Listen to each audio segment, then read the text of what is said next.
The following program may contain language of an adult nature. Listener discretion is advised.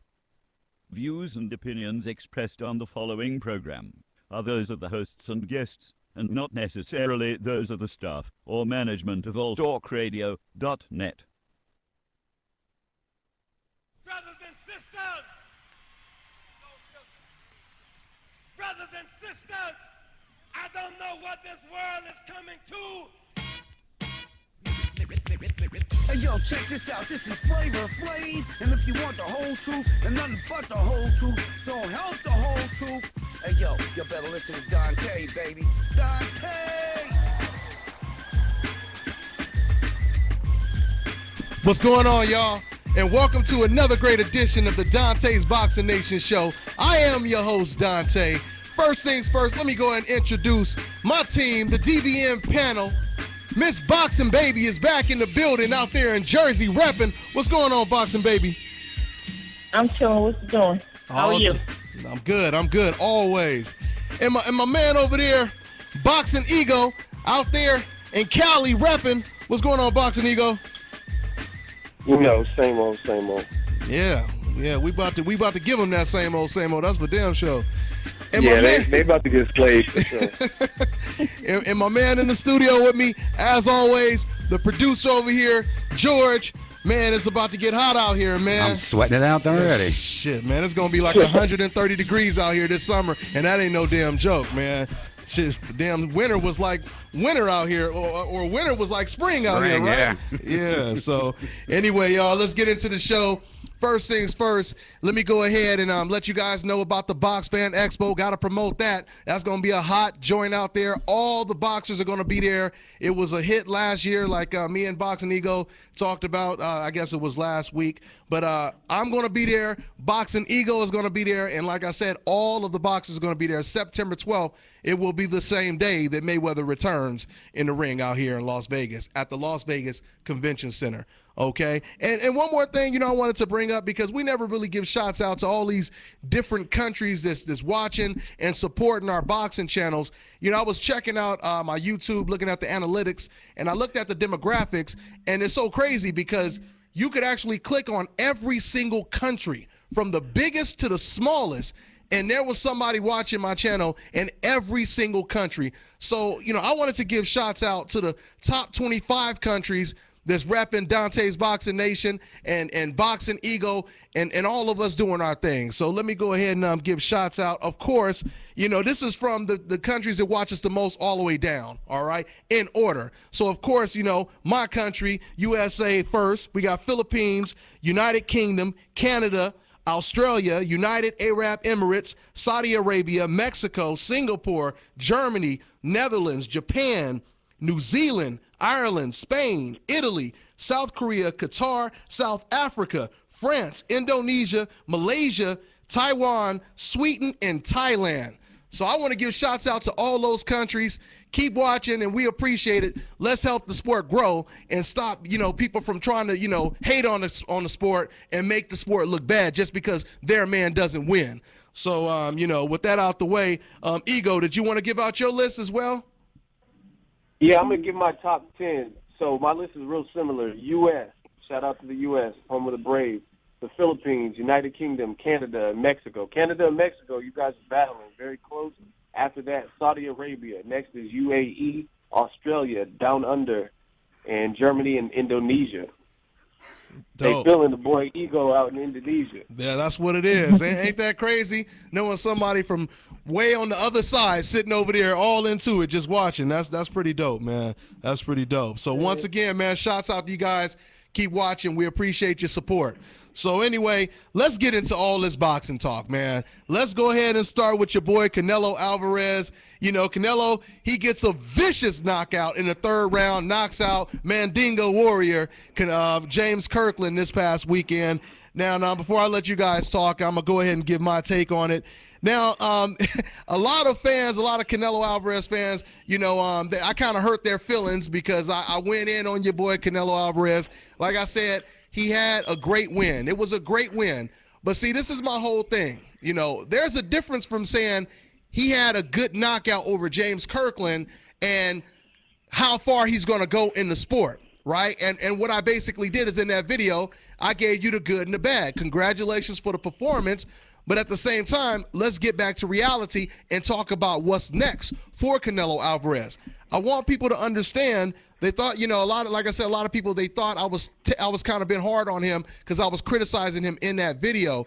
But if you guys have been following my channel, then you know that when Deontay Wilder knocked out Sergey Lakovich in the first round, I went in on him and he had got a first round knockout because at the time, Deontay Wilder, we still didn't really know how good he was. He relied on the right hand. Some people, thought he was overrated, and we didn't really know until we seen him get tested. So I criticized that performance because I was looking at little subtle things that he did in that fight. I criticized him the same way I criticized Canelo in this video that I just did. But the only difference is Wilder's on a coincidental list, so nobody cared when I, criticized him, right? So, and the same thing is when Nonito Donaire, when he knocked out Jorge Arce, I criticized him the same way because who did he knock out? He knocked out Jorge Arce. And I was still telling people the same thing, which is, okay, he knocked him out, but we know he's old, he's faded. He's been knocked out a couple times. So that's pretty much what I was saying in the Canelo versus Kirkland fight. So my whole thing is, guys, if you want me to give Canelo Alvarez more credit, because that's what you guys keep saying. You guys keep saying, come on, man, give him more credit. He got a good knockout. It was a good knockout. But when I see Canelo Alvarez go in there and dominate someone on his level or beyond, like a Demetrius Andrade, the champion in his division that called him out, when I see him fight someone like that, and he dominates with no controversy, it doesn't look like the Trout fight or the Lara fight, then I'm going to say, I give this man this credit, just like I did with Deontay Wilder when he beat Berman Stavern. I criticized Deontay Wilder before that fight, but when he beat Berman Stavern, I gave him all his credit. So, okay, with that all out the way, let's go ahead and get into your take on Boxingego. So how did you rate his performance, and where does he go from here? How far can he go after that performance, Boxingego? Okay. Now, I like Canelo. I like what he brings. I think he's young, so he's only 24 or whatnot. In my opinion, that so far is the fight. That's the knockout of the year to me. Someone has to beat that with a more impressive knockout. So it's very impressive. But this is the thing I will say.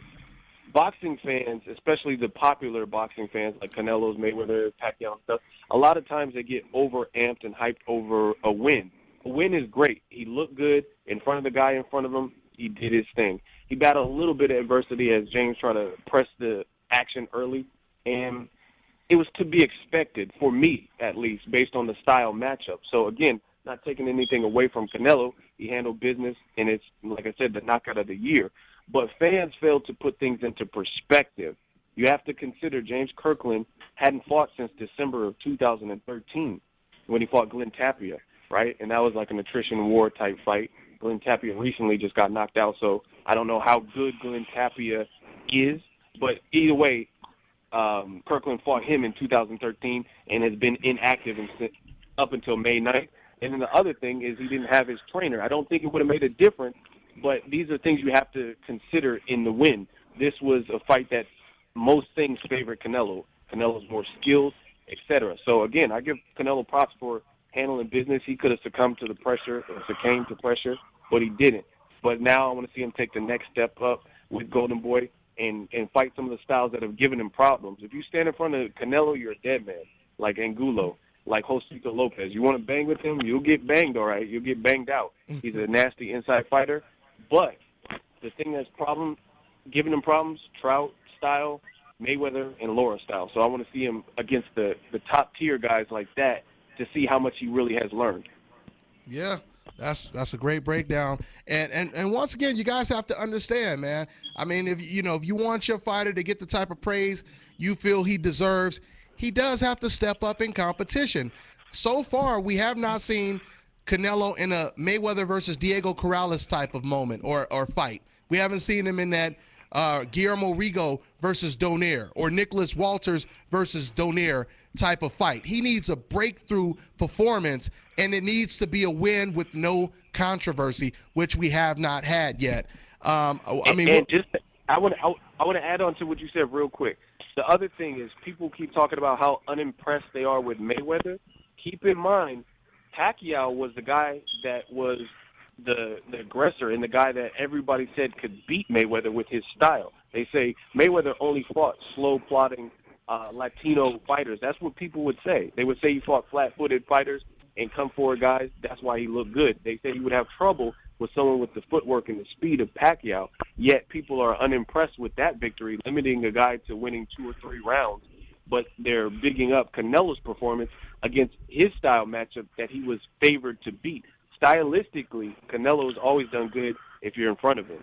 But Mayweather was the one that hadn't fought nobody like Pacquiao since Zab Judah, and people rated Pacquiao higher. So, again, it's funny to hear people say what they say.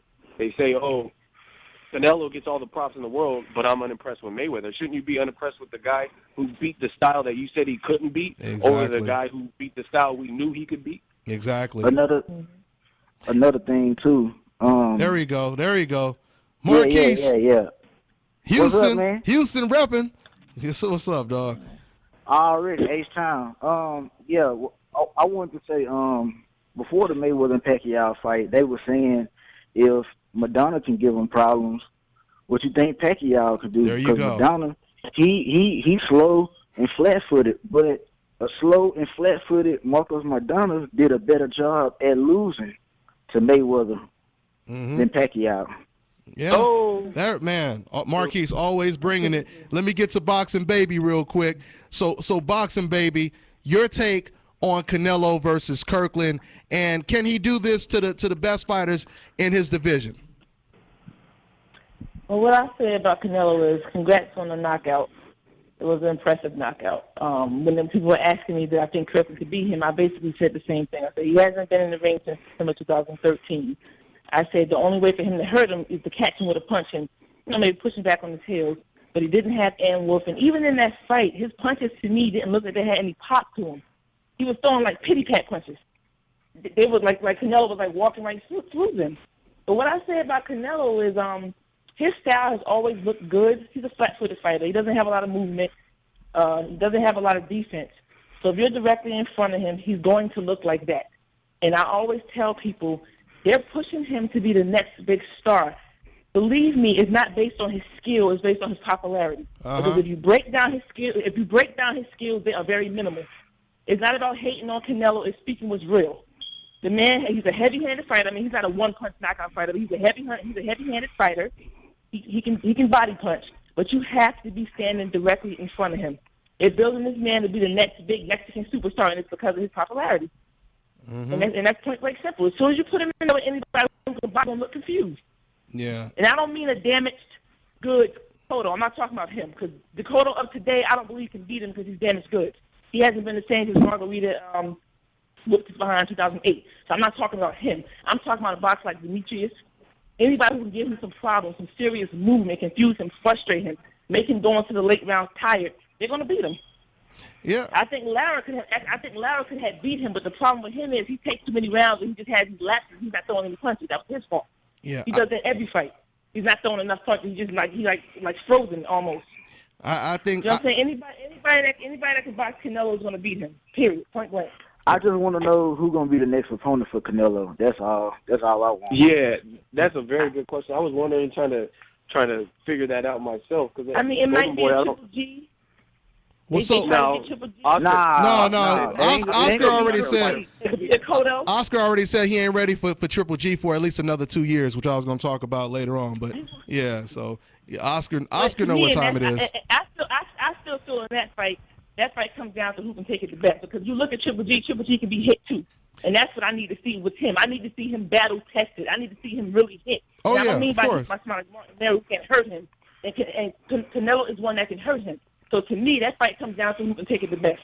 Yeah, I think Triple. I would love that fight. Oh yeah, but Triple G is consistent though. You know, the thing is he will keep the pressure on you, and you can hit him, and he'll be able to take your punch. Unlike James Kirkland. I actually thought James Kirkland was actually doing well, but until Canelo blew on him. Soon as Canelo would blow on him, he would start wobbling and and pretty much be out of it. You know, he was out on his feet. The first punch Canelo hit him with, Kirkland couldn't recover from it. You know, so like I said, once again, you got to. Once again, And then Canelo did good. Once again, Canelo did good, you know, considering who he was in the ring with. But I think Golovkin, he has the chin, he has the durability, and he will constantly put pressure on you. And Canelo, like I keep telling people, he fights in spurts. You know, like I say, it's like a video game where he has an energy stamina bar. He throws, you know, this big super combination, but then he has to sit back, rest until that energy bar fills back up. You can't do that against Triple G. So I see Triple G, really hurting him. Punches. He puts too much. And he puts too much. The problem with the difference in them two is Triple G will place his punches. A lot of people with power, they go crazy looking for a knockout. That he doesn't do. He can cut the ring off well. But Canelo, he gets so tired because he puts so much behind his punches. There's so much energy exerted in that one punch. And that's why he's always out of breath late. I say in that fight, it's definitely going to be Triple G late. But if Canelo can catch him early, I don't know. Well, yeah, Canelo has a chance. I would go with Gigi in that one, but he has a chance. I give the edge to Triple G because he's a natural middleweight. He's the bigger man. And he I think he's more polished. He ain't got to worry about Golovkin taking steps back neither. Yeah, he gonna stand there and fight. He gonna and stand there. Golovkin don't have the best defense either. His defense is his power. He doesn't rely on. He relies on his power to be his defense. That's his defense, to overpower you with his power. With his crippling power. He gets hit a lot. If you watch his fights, he gets hit a lot. Yeah, well, like a whole lot. But we ain't doing nothing but teasing ourselves because Canelo he don't want that. He don't want, and Oscar damn sure don't want that work right now because he just came out and said he wait until he get 36 years old and then make the fight. Yeah. He gonna wait till he lose. He gonna wait till he lose. That's what he gonna do. He gonna wait till he lose. Yeah. And then he'll fight him. That's probably the best chance that they would have. You know. So yeah, we'll see. But and also let me go ahead and announce the news. Miss Boxing Baby, she already wrote the article on it, and it's been breaking I guess today that Mayweather versus Pacquiao did 4.4 million pay-per-view buys, shattering the previous record, which was Mayweather versus De La Hoya. I believe it was 2.1 and 2.2, doubling that pretty much. Yeah. Damn near doubling it. So congratulations to Mayweather. Congratulations for Pacquiao for being a part of it. But let's keep it real. Mayweather, he holds all of the records when it comes to pay-per-view, buys. So this is a big, this is a big thing, and this brings me into my next topic, which I'm opening up with you, Boxingego. I don't understand with numbers like this, with the type of year that we're having, all these free fights on TV, which we're going to talk about that, if we could maybe try to even fit in Broner versus Porter. All of these fights, Boxingego, how do people still say that the sport is dead? And are they only saying this because they get upset that their fighters doesn't win? How can the sport be dead with these type of records that have been broken in the sport of boxing, Boxingego? Well, I don't believe the sport is dead. I think people want to perpetuate that and push their agenda based on whatever they got going. But the fact is this is how I look at it. I predicted Mayweather to win the unanimous decision, possibly stop Pacquiao late if Pacquiao got too reckless. Those are my exact words on my prediction video, right? So I expected this. Other boxing people that I talk to that know a lot, that I know about the sport, like my brother, he was on the similar page with the prediction. Now, it's the people that had far-out predictions and said Mayweather was getting knocked out in one round and crazy stuff like that. When that did not happen, and when you put all your eggs in one basket and invested so much energy in the media, they don't do a good job of painting a fair picture. It was good versus evil. So in that case, evil won. Mayweather, since he's the quote-unquote evil person, that's what it feels like to them. Evil won. Yeah. Evil triumphed. And I told people, this is boxing. This is a hurt business. This is not no damn movie where the villain goes to jail conveniently or the villain dies at the end. It don't work like that. It's not Miss America. Yeah. Go ahead. Yeah, this is not just like, everything has a notebook happy ending. Like, it doesn't work like that. This is boxing. I've seen plenty of instances where a humble guy gets destroyed. Yeah. I mean, most people, like, if you want to talk about, like, personality, most people probably have maybe a more humble personality than Adrian Broner. but that doesn't stop him from stopping them. You know what I mean? The guys that he has beat. You know Exactly. what I'm saying? So you can't bet with your heart and base things off emotion. I think a lot of sour grapes and people wanted Mayweather to lose and really thought that this was the person to do it. And then when they found out it wasn't even as close as other recent opponents, like Maidana, like Marquis just said. And, I mean, for real, I think most people did better than Pacquiao that we didn't even expect. No doubt. People said Cotto damaged goods after Margarito, did better. People said that Maidana is too flat-footed and slow, did better. So, you know what I mean? I think it's just the shell shock of a national icon and hero in boxing and someone that you really thought could do more than what they really were capable of doing. So now it's boxing's dead, but it can't be dead with that type of numbers. And people, whether you're talking good or bad, you're still talking. Whether you hate Dante's Boxing Nation or Boxing Ego, you still comment on the videos. You still check out the latest videos. So at the end of the day, a hater's going to be a hater. Fans are going to be fans. I support all the people who support me. And boxing ain't dead, because when I did my Canelo post-fight, same motherfuckers that said boxing was dead was talking about, you see that knockout, man? Real. So how do you see the knockout if boxing was dead? So shouldn't it be somewhere in the casket and you're outside playing and stuff? Because boxing is dead. You know what I mean? It's only dead when they're. Boxing is not dead. Yeah. I'm sorry. Go ahead. No, go ahead, boxing. It's only. No, boxing is not dead. The bottom line was that, like you said, that fight was based off emotion. If you really set a person down and said, "Look, talk to me. Nobody's around," without your emotions, do you think Pacquiao has the skills to beat Mayweather? And they're gonna tell you no. They were just praying, wishing, hoping, because they liked Pacquiao as personality-wise that he could beat Mayweather. But nobody with a brain and eyes that watch boxing ever thought that man could really beat Floyd. Come on now. Yeah. If I hated Floyd with all my with everything in me, if you had a brain, you knew that man could not beat him. Please. 70% of people voted, since it's free to everybody to vote. 70% said Pacquiao would win. That doesn't even coincide with the odds. So really that's based off emotion. It was cheerleading. It was cheerleading. Out of HBO and Showtime, you mean 70% really thought a guy with 5 losses, 3 by knockout, was going to lose? You know what I mean? 70% really thought they were going to pull the upset and defeat an undefeated fighter with a higher skill set and intelligence? Come on. My mother doesn't even watch boxing like I do. I sat her down here Saturday night, Saturday afternoon before the fight. I showed her Canelo and Floyd.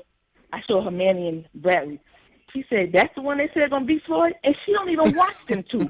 That's why I say anybody with 2 eyes and a brain knew that style was tailor-made for Floyd. Yeah, come on now.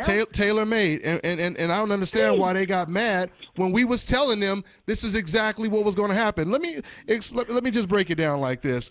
Deep down, even the Pacquiao fans and the people who hated Floyd Mayweather's guts, they knew that Mayweather was going to win this fight. Since 2008, they knew Mayweather was going to most likely win this fight. That's why they made excuses before the fight, before the first bell even rang. They made excuses why Mayweather would win. And I'm going to tell you something else. I know this. Kenny Bayless. Yeah, well, we already know about Kenny. And he's a perfect example. He's a perfect example because he even knew deep down that Mayweather was going to win this fight. But let me just say this real quick. I remember the week of the fight, I was going to like Home Depot or something like that. I had a Mayweather Pacquiao shirt on, and it was these 2 Filipino ladies. You know, you can tell they were like straight from the Philippines. They was like, oh, Mayweather Pacquiao. And I was making, I was kind of messing around with them. And I said, I know you're going for Mayweather, right? You picking Mayweather to win? And they said, what do you mean? I'm from the Philippines, right? And I said, I know, I'm just messing with you. And I said, but there's a difference between who you're rooting for and who you really think is going to win. Who do you really think is going to win? And she looked at me and she kind of, put a like little whisper gesture up. And she was like, Mayweather is going to win. You know what I mean? So that tells you a lot right there. That tells you that the more honest people, see, because she didn't have an agenda. These are people that's just been honest. They're not on the internet, in like some little cult, trying to root for Manny Pacquiao. That was just an honest person giving their honest assessment. Her heart was with Manny Pacquiao, but she believed that Floyd Mayweather was going to win the fight, or they believed, So that right there tells you the whole truth right there, So, but Marquis, I mean, what do you think, man, Marquis? Do you think this is going to affect Manny Pacquiao's legacy, the way he's going back and forth changing his story? We go all the way back to 2008, which I have the footage of Freddie Roach saying it was our fault that we turned down the fight back in 2008. Now you fast forward to present day, Manny Pacquiao, who was supposed to be the guy to beat Floyd, the guy that Floyd was supposed to be afraid of, he gets in the ring. Manny Pacquiao, who's supposed to be the volume puncher, he throws less punches than Floyd Mayweather, misses 81% of his punches, and then after the fight, he says, I thought I won. Then he changes it and said, no, you know what, I think, I had the shoulder injury, and that's why I lost, pretty much. He changes his story. Now he's being sued, and this is all because of him. Do you think this behavior is going to affect his legacy, Marquis?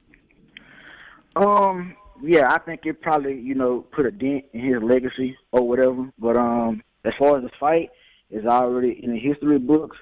He can't really make any excuses, because for the Nevada State Athletic Commission, he did not check off that he had an injury.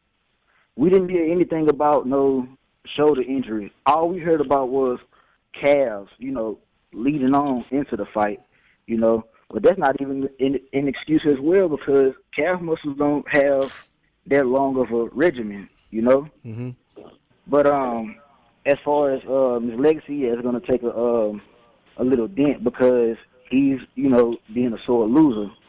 And not many people is backing him, because even the people like the ESPN analysis or whatever, they're not even backing him for that, because they wanted him to win.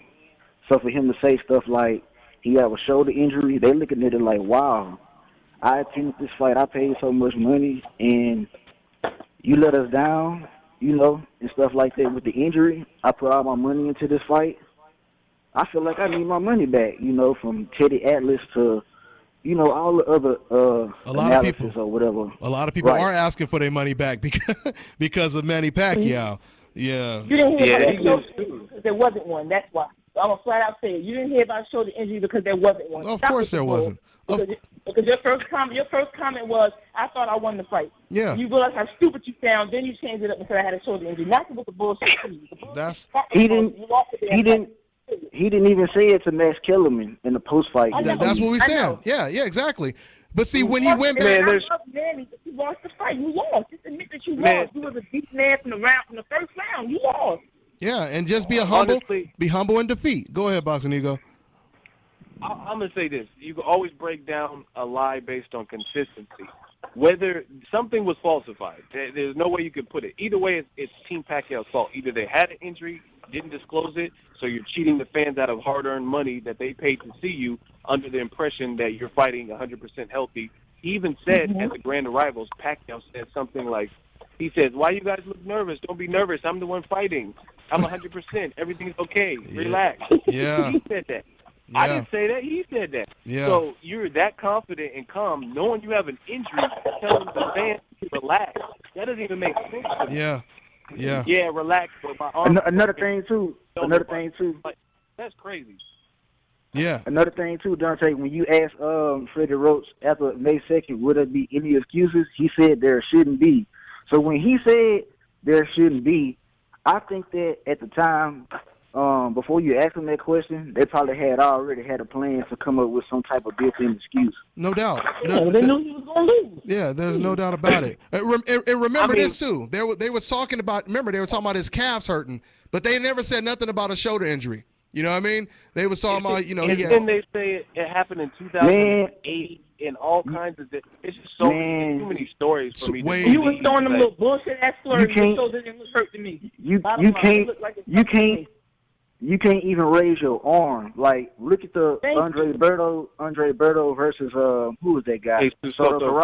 Carras. Yeah, like that's an example of a torn rotator cuff. Berto was literally holding his arm and wincing. Yeah, and he was fighting with one arm, with one hand.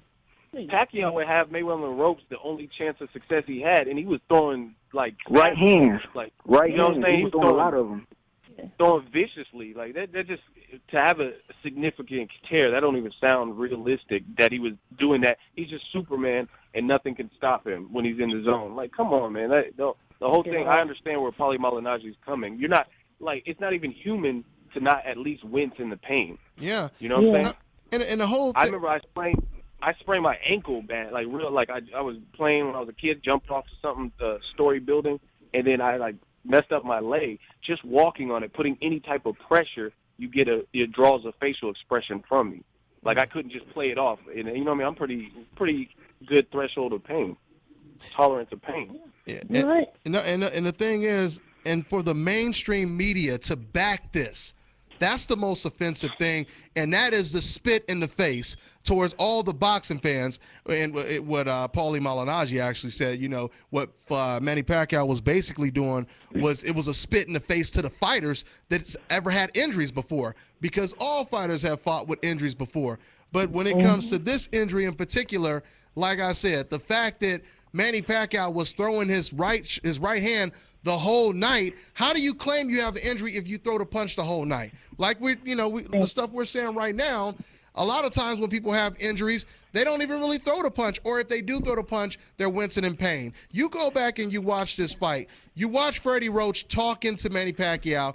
There is no indication of any type of injury whatsoever. No ice packs on his shoulder, you know, and like Miss Boxing Baby was saying in Marquis, you know, in the post-fight interview with Max Kellerman, all he says is, I thought I won the fight. He just kept moving. Floyd kept moving. And in the post-fight conference, that's when they start going in hard on him again. And they said, Manny, why you think you won the fight? He kept coming up with different reasons why he thought that we won the fight. Then they kept pushing him.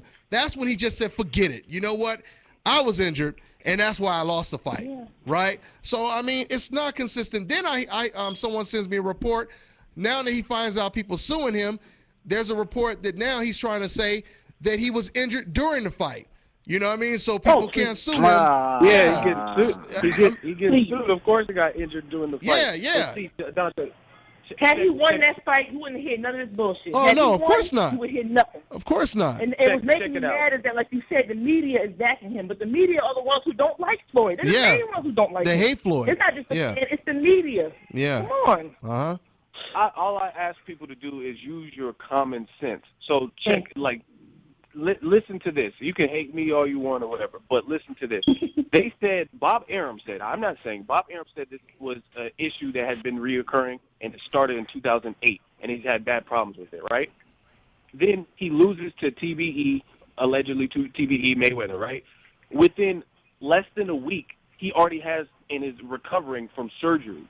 So you had this injury since 2008, and you didn't take care of it. Even after you got knocked out by Marquez and you had a year plus out of the sport layoff, you didn't get this one-day surgery that you got conveniently in your arms in a sling in every single picture and all this stuff like that. Why didn't you get this if it's 2008? And you have to think of it like this. 2008 was when he fought Marquez in the second time in a rematch, right? Mm-hmm. He beat De La Hoya. He beat Hatton. He beat Mosley. Yeah. I'm talking all about of his best wins. Photo. He beat all these dudes, and then now you lose to Floyd, and this is the reason you lost is because of the shoulder. But your team says you had it since 2008 when you were destroying people. So why is it now come into play? Now I'm going to tell you why. It's because Mayweather had him so out of position that even if he had his shoulder working or whatever he wants to say, he wasn't even in position to land shots. He wasn't he wasn't outthinking Mayweather. He wasn't in a prime position to get off. Mm-hmm. So it's just the whole thing sounds ridiculous, to be honest. And my Shout out to Paul Malignaggi. This is how you know he had a personal vendetta against Mayweather. A fight that he actually did win, the first Timothy Bradley fight, he was more humble in that loss. Yeah. But then this loss, when you really did win, when you really did lose, you're talking shit. Yeah. Because he beat Bradley the first time. Everybody who watched boxing knows he beat Bradley the first time. He said nothing. He said what nothing. it is? He was so humble. But then you get a fight like this where you lost damn near every round except two, and when I watch it again, it's even hard for me to give him those two. Yeah. And you talking shit. That's how you know what it is? Vendetta. I think the reason is this fight, unlike any other fight, had this 5-year hype, 5-year publicity behind it. So now you feel even dumber. You were the savior and you didn't deliver. So now, like when you lost to Bradley, a lot of people thought you won, so it was easy for him to get over. But this was 5 years painstaking arguments with fans, and you calling him a chicken, and he's going to fight me? He's going to fight me? And all this extra shit. And then he fought you, and then now all of a sudden it's excuses, and you're not taking it like a good sport. Now what they say, Boxingego? What they say, Boxingego? TBE, the best excuses. There you go. There you go. The best excuses that anyone could offer, you know. But another thing that I wanted to say is the fans, you know that they are not sincere when they say, oh, this fight was disappointing. And if, first of all, that don't make sense because you can't speak for everybody. I done already watched the fight about 15 times, and I'm probably going to go back home and watch it again after I do this damn show. So you can't speak for everybody. But see, this is my whole thing, though. You sit over here for 5 whole years, these haters, they say that Floyd Mayweather is boring. Nobody wants to watch him. He's a boring fighter. He's this and he's that. If Floyd Mayweather was so boring, why were you even demanding that he fight Manny Pacquiao, right? That doesn't even make sense. You should have said, of course, because they thought he would lose. But see, because he wins, now all of a sudden the fight was disappointing. But if you really believe that Floyd was boring and all of this kind of stuff, and you really believe that Pacquiao could win, you wouldn't be saying that. Or like I said, if you thought he was boring, you wouldn't even want to watch the fight from the beginning. So, it doesn't even make sense. It doesn't add up. But as soon as they don't get the results that they want to get, now all of a sudden the fight was boring. It was a disappointment. Like I said before in my previous video, man, when people watch soccer, you know, big soccer fans, it doesn't matter if the score is 4-0 or just 1-0. You could get one goal, win the fight, and the fans are going nuts. They're going crazy. It doesn't matter how many points were scored because they were the victors. They were They're victorious, I should say, right? Now, the whole thing is, like I said earlier, this is not Miss America. This is not a beauty pageant. You know, you don't win by telling, you know, the judges, oh, you know, well, I think, you know, the way we can heal the world and so on and so forth. And, you know, I believe in, you know, abortion. I'm for it. I'm against it. You're not judged on that. You're judged on kicking somebody's ass. That's it. This is a blood sport, you know? So you can't sit over here, because I keep getting people, real quick, I was at the boxing gym, and I was talking to one of these boxers, and I heard him talking to somebody else. I had to jump in this conversation, because I hear him right after the fight. He like, yeah, man, you know, if Floyd would have stood there, you know, he would have got knocked out, but he didn't want to stand there. And I jumped in this conversation. I said, but when Pacquiao had him on the ropes, Pacquiao was the one that backed up. Why did Pacquiao back up when he had him where he wanted him? You know, and I saw that. Counterpunching. Yeah, and he was worried about the counterpunch. So why are you backing up? You say that, you know, Floyd was running and this and that, then he would say something else stupid, and I would counter that. I kept countering everything he said, and then eventually he was honest. He came out, and he said, oh, you know what, man? I just don't like him, man. I just don't like Mayweather. I said, there we go. I said, man, I'm glad you just came out and you were honest. Instead of us going back and forth, wasting all this time, you could have just said that in the first place. You know what I mean? Because it has nothing to do. One has nothing to do with the other. I know 4.4 million people who watch him. Oh, thank you. So boring. Thank you. 2.48 million people who watch him, but he's so boring. 2.25 million people who watch him, but he's so boring. Thank you. Okay? Thank you. Thank you. And see, this is the thing, Dante. You got to look at it like this: is you can't speak for everyone, just like you said. And I don't understand the. I'm going to give you a Las Vegas analogy since you're out in Las Vegas. If you go to Raising Cane and you order 3 pieces of chicken, right? Every single time they mess up your order. They don't give you napkins. They give you the wrong food. You order regular. They give you spicy, etc. Right? And every time you visit Raising Cane's, they mess up your order. Are you going to keep going to them? Thank you. Floyd has been a runner since Oscar De La Hoya in their mind. In the people whoever's saying it, they say he's running, he sucks. Oh, this was boring. He ran. All of this. Why do you keep watching and keep watching nonstop? And like, how many times do you have to get burned before you realize it? If I have a girl and every time I get what she cheats on me, how many times do I have to get burned before I realize, okay, maybe I should just stop messing with this girl? Stop fucking with Floyd. Like, I mean, obviously, everyone you sent at him, they didn't do it. And Canelo, he's young, strong, he's the next golden boy. Didn't do it. Pacquiao, he's a southpaw, the General Santos phenomenon, whirlwind, didn't do it. You know what I'm saying? It's like, how many times you got to get burnt to realize and just bow down and be like, okay, this dude is hard to beat without making excuses and going, you know what I mean? You say he's hard to beat. Disrespect the man's legacy. Put the personal feelings you have for him aside.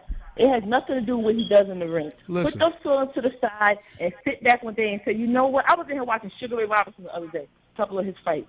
And I'm looking at this man like Tim, Floyd, Muhammad Ali, Sugar Ray Leonard, these were master boxers.